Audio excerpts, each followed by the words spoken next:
It's evangelism aimed at an audience that preachers may not be reaching. We have to win this young hip-hop generation for Jesus Christ, and what we use is hip-hop music. Our music needs to change. Somebody doesn't want to be a player. Somebody don't want to be a thug. Somebody wants to live right. Say yeah! Help us reach a lost generation before it's too late.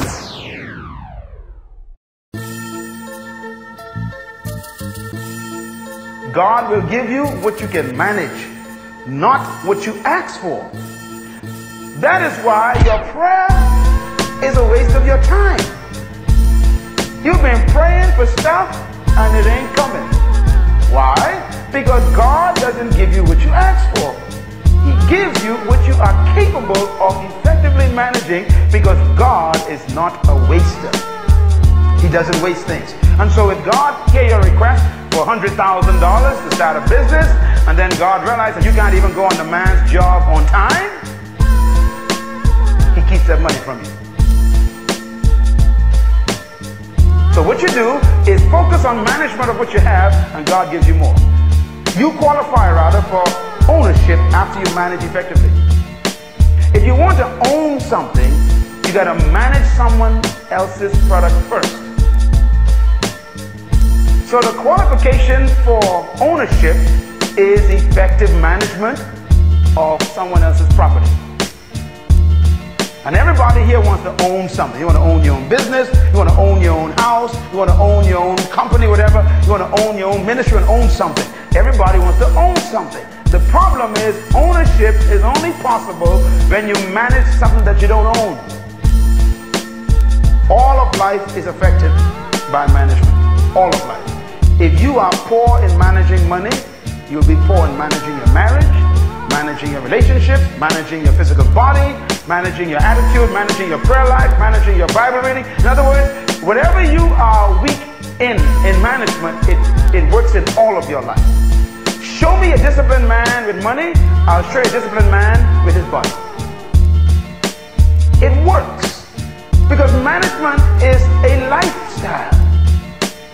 You can't manage your money and mismanage your life. The kingdom keeps the management. Real quick, watch this. Luke 16, I love this verse. And it's a chapter on management. And Jesus Christ, the greatest leader and manager of all time, taught this seminar on management. And here was a statement he made during the seminar. He said, whoever can be trusted with very little can also be trusted with much. And whoever is dishonest with little will also be dishonest with much. He's talking about what? Management.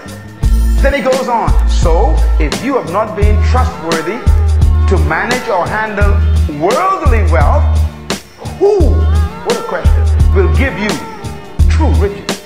God said, I got some things to give you that'll blow your mind. You can't even manage your check at the end of the month. I give you worldly wealth. I give you $100 and you spend it on stuff you don't need, stuff you can't afford, and stuff you don't use.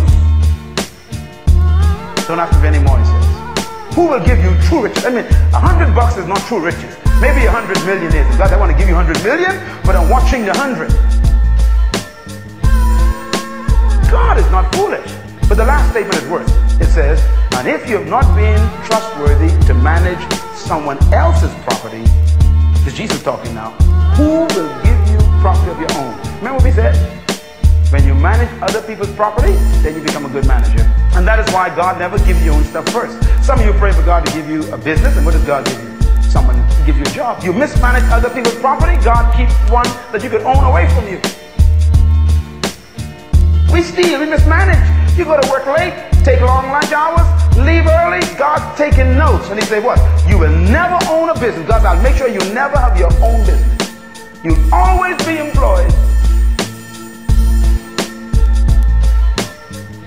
So don't ask for a miracle if you ain't managing. Stop demanding miracles if you're not in management. Because management qualifies you for God to give you your own property. You must learn to manage material things in order to manage spiritual things. God always gives you material things first. This blew my mind. That's why the first thing God tells you to do when you get born again is to tithe. Now you think God needs your money. God needs your money. Tithe is God's test for your management. If you can't put aside 10% of your goods, how can you manage the 90%? God don't want your money. He's after training. He's trying to teach you how to manage. Because if you can't manage your 10%, how can you manage the 90%? Tithing is God's management test. And most of you are not doing too well with that test.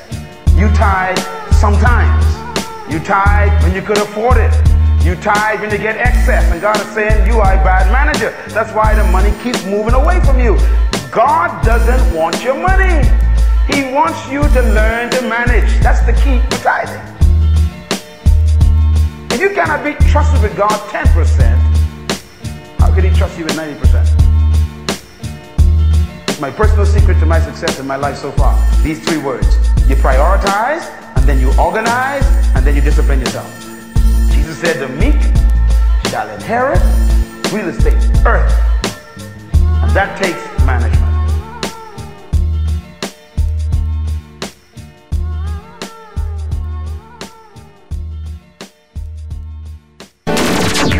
This is Cheryl. I'm in Denver, and God has just blessed you. Thank you so much. This is Joshua. Oh, my goodness, you blessed me with that broadcast. You don't know how you blessed me. And this is something you can battle the world with, man. I showed it to one of the pastors. They love it. My name is Bruce. I just want to say thank you, sir. I really love these sermon songs. I have Volume 1, Pastor Jones and Creflo and all them. Basically, man, I just want to tell you that this has been a blessing in my life.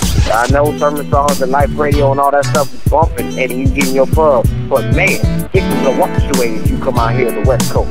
For real.